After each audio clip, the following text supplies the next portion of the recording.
गुरुवार के बाजार के लिए खास स्ट्रैटेजी और अहम संकेत अब समझते हैं अनिल जी से।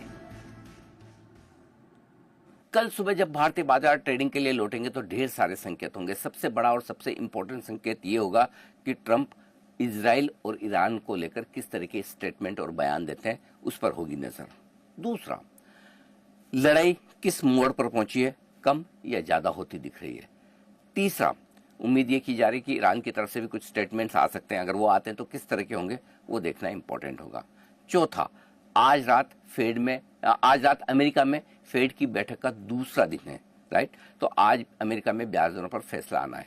वो तो घटेंगी नहीं, ना ही बढ़ेंगी, लेकिन फेड चेयरमैन अपनी कमेंट्री में क्या कुछ कहते हैं अमेरिका की इकोनॉमी के बारे में, टैरिफ वॉर को लेकर और बिजनेस की अनिश्चितताओं को लेकर कितने चिंतित हैं, उस पर भी अमेरिका के बाजार अपना रिएक्शन देंगे। तो ये सारे ग्लोबल संकेत हैं जिन पर आपको नजर रखनी है। अब आइए हमारे अपने संकेतों में। दो संकेत इंपॉर्टेंट है। कल वीकली एक्सपायरी का दिन है, तो उतार चढ़ाव वैसे भी रहने का डर थोड़ा सा बढ़ जाता है, और स्पेशली जब ग्लोबल ट्रिगर्स इतने सारे अनिश्चितता वाले हो। इन सबके बीच आज के सेशन में जो हल्की फुल्की कमजोरी, मिला जुला कारोबार रहा, क्या एफआईएस की तरफ से बिकवाली का आंकड़ा आता है तो बड़ा है, या फिर कोई खास बिकवाली नहीं और मिले जुले आंकड़े एफआईएस और घरेलू फंड के दिखते हैं। वैसे बता दूं, घरेलू फंड ने लगातार 21 दिनों से खरीदारी की, अगर आज भी खरीदारी का आंकड़ा दिखा तो ये 22वां ट्रेडिंग सेशन होगा जब वो खरीदते हुए दिखेंगे। ऐसे में रेंज से बाहर कब और किस तरफ निकलेंगे ये पूरी तरह से ग्लोबल संकेतों पर डिपेंड करेगा कि इजराइल और ईरान का तनाव अगर कम होता दिखता है तो आप ऊपर की तरफ बाहर निकलेंगे, नहीं तो नीचे सपोर्ट लेने की कोशिश करेंगे। इसमें वक्त लगेगा, लेकिन कल के लिए जो तुरंत सपोर्ट के तौर पर रहेगा निफ्टी पर वो होगा 24,600 से 24,700, और ऊपरी स्तरों पर 24,900 से 25,000। ये वो रेंज है जहां पर आपको रुकावट और प्रॉफिट बुकिंग आती दिखेगी। जहां तक सवाल बैंक निफ्टी का है, 55,375, 55,525 ये बैंक निफ्टी के लिए मजबूत सपोर्ट है कल के लिए, और आसानी से टूटेगा नहीं। 56,150 की रेंज ऊपर की तरफ है, जहां पर आते ही बैंक निफ्टी में थोड़ी प्रॉफिट बुकिंग और बिकवाली आती है। मिड कैप और स्मॉल कैप शेयर पूरी तरह से वेट एंड वॉच के मूड में। अगर दिग्गज शेयर ना चले और कमजोर हो गए तो यहां पर बिकवाली आना निश्चित है, क्योंकि बढ़े हुए काफी है, दौड़े हुए काफी है। लेकिन अगर दिग्गजों में फिर से खरीदारी लौट जाए, युद्ध का तनाव कम होने के संकेत हो, तो फिर कहना है क्या, इनकी तेजी और खरीदारी तेजी से लौटती हुई दिखेगी। एक बड़ा ट्रिगर और जो कल के लिए रहेगा वो है कच्चे तेल के दाम। $76-77 के आसपास चल रहे हैं। अगर ये ठंडे होकर $72-73, $74 के आसपास आ जाए तो बाजार थोड़ी राहत की सांस लेगा, और अगर 80 की तरफ जो चलने लगे तो तनाव और बाजार में बढ़ेगा। तो बहुत सारे फैक्टर्स हैं और ज्यादातर हैं ग्लोबल फैक्टर्स, इसलिए पूरी तरह से नजरें आपको अमेरिका पर, अमेरिका के बाजारों पर, फेड की कमेंट्री पर, ट्रंप के बयानों पर, इजराइल ईरान पर और कच्चे तेल पर बनाकर रखनी है कल वीकली एक्सपायरी के दिन। अब देखते हैं कल का ऑप्शन।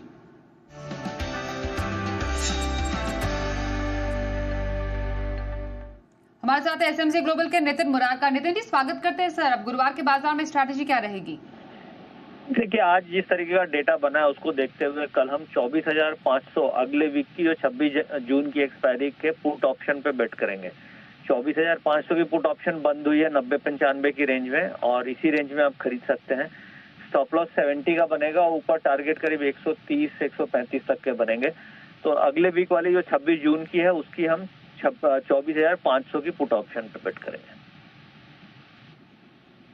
ओके, तो 26 जून की पुट ऑप्शन पर बेट करेंगे 24,500 की, जिसपे आपके लिए 70 का स्टॉप लॉस और 130 का टारगेट बनेगा।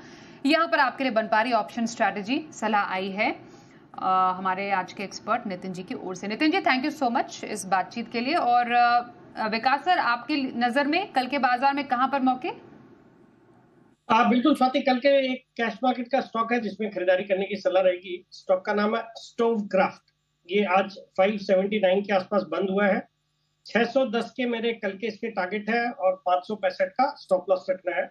ये कंपनी किचन सॉल्यूशंस प्रोवाइड करने का काम करती है, मेनली कुकवेयर, कुकटॉप्स, और बहुत ही पॉपुलर ब्रांड्स हैं इनके। पिजन नाम का वैल्यू ब्रांड है, गिल्मा नाम का एक सेमी प्रीमियम ब्रांड है, और ब्लैक प्लस डेकर जो एक प्रीमियम ब्रांड है उसका भी यही कंपनी डिस्ट्रीब्यूशन करती है। और इन्होंने हाल ही में एलईडी बल्ब्स, फिर आपके ऑक्सीमीटर्स, एमसीबी, स्विचेस, सॉकेट्स, इन सब सेगमेंट पे भी कदम रखा है, तो वहां पे भी अच्छा कर रही है कंपनी। बहुत ही जबरदस्त पैन इंडिया डिस्ट्रीब्यूशन नेटवर्क है। फंडामेंटल्स भी बहुत ही मजबूत है, एक लोडेड कंपनी है, अच्छे फंडामेंटल्स वाली, अच्छी दर से ग्रो कर रही है। मुझे लगता है कल ये स्टॉक अच्छा कर सकता है, तो खरीदारी करनी चाहिए for a target of 610, stop loss of 565। चलिए अब अगले कॉलर से बात करते हैं। जयपुर से मोती जी इस वक्त हमारे साथ है। नमस्कार सर, आपका क्या सवाल है? हाँ नमस्कार स्वाति जी, नमस्कार सेठी सर। सेठी सर का इंतजार करते हैं, शो में आते हैं, उन्हीं से बात करना चाहते हैं। एक जैन साहब हैं, बाकी इनको बहुत बहुत नमस्कार। और मेरा सवाल है, एक तो बीडीएल पे जो 1796 1796 पे लिया हुआ है अभी, और एक इस आइडिया पे जो 704 पे लिया हुआ है, और एक यूको बैंक है जो 3352 पे लिया हुआ है। इन पे तीनों पे भी जा रहा हूँ मैं। बीडीएल में एवरेज करने का इरादा रखता हूँ, लेकिन अब वो एवरेज हो नहीं रहा, क्या करें? ओके, बिल्कुल बिल्कुल सर, तीनों अलग सेक्टर्स के स्टॉक इन्होंने ले रखे हैं, BDL, Voda idea, UCO bank. क्या पसंद ज्यादा आ रहा है आपको? तीनों में देखें तो BDL is the best bet, जिसमें बिल्कुल लॉन्ग टर्म के लिए होल्ड करना चाहिए। इन्होंने अच्छे लेवल्स पे लिया है, 1796 इन्होंने रेट बताया था और अभी 1906 है, तो थोड़ा तो मुनाफे पे भी बैठे हैं। बट मुझे लगता है ये स्टॉक लंबी अवधि के लिए बिल्कुल रखना चाहिए। बेहतरीन क्वालिटी की डिफेंस सेक्टर की कंपनी है और डिफेंस सेक्टर बहुत अच्छा कर रहा है, और अगर किसी का 3 से 5 साल का नजरिया है तो बहुत ही अच्छे रिटर्न इस सेक्टर से उम्मीद कर सकते हैं। जहां तक आइडिया का सवाल है, इन्होंने लिया लगभग इसी प्राइस के आसपास है। आज जब बाजार बंद हुआ उसके बाद कुछ खबरों में भी है ये स्टॉक किसी सैटेलाइट अपने लिंक के लिए कोई इंटरनेशनल कंपनी के साथ टाई अप किया है, जिसका मुझे लगता है पॉजिटिव इम्पैक्ट कल इस स्टॉक में दिखना चाहिए। बट कई सारी चीजें हैं, तो there are lot of factors which would work for Vodafone, तो वो सब अगर ठीक होते हैं तब तो ये स्टॉक यहाँ से अच्छे अपसाइड दिखा सकता है। बाकी मुझे लगता है इन लेवल्स पे इस स्टॉक को होल्ड करना चाहिए। थोड़ी रिस्क जरूर है, but I think things would turn for the better, और अगर वैसा कुछ होता है तो यहाँ से 50% या 100% के upside over the next 1.5 years इसमें देखे जा सकते हैं। तो Vodafone idea again is a hold. और जहां तक यूको बैंक का सवाल है, ये मेरी पसंदीदा पिक नहीं रहेगी बैंकिंग स्पेस से। जैसे अभी थोड़ी देर पहले हम बात कर रहे थे कैनरा बैंक की, वो बहुत अच्छा लगता है। PNB, bank of Baroda would be my first bets. But लोगों को जो second rank public sector banks में ज्यादा रुचि या दिलचस्पी रहती है, तो वहां से मुझे बैंक ऑफ महाराष्ट्र ज्यादा अच्छा लगता है। तो मुझे लगता है I think it would be better to switch to a bank of Maharashtra from this category. तो बैंक स्पेस से बैंक ऑफ महाराष्ट्र ज्यादा पसंद आ रहा है। यहाँ पर भी आप जरूर नजर बनाइएगा और खरीदारी के मौके तलाश सकते हैं।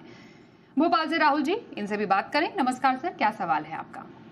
मैम मेरा सवाल वो है नाइका और सिंसेरा इंजीनियरिंग। ओके, नाइका कितने टाइम के लिए चाहिए? Short to medium term. Okay, बताइए सर। देखिए, जहां तक सनसेरा इंजीनियरिंग का सवाल है, मेरा एक फेवरेट स्टॉक है। बहुत नीचे लेवल से कई बार रिकमेंडेड स्टॉक है और मल्टी बैगर रिटर्न्स दिए ओवर द लास्ट 2-3 इयर्स। ये कंपनी भी बहुत ही दमदार क्वालिटी की एक ऑटो कंपनी है, ऑटो कंपोनेंट्स बनाती है, प्लस एरोस्पेस डिफेंस में भी इनका काफी बड़ा कंट्रीब्यूशन है, वहां से भी अच्छा खासा रेवेन्यू आता है। मुझे लगता है इस स्टॉक को बिल्कुल करंट लेवल्स पे होल्ड करना है। कोई भी गिरावट आती है तो बिल्कुल ऐड किया जा सकता है। तो it's a great stock to own for long term.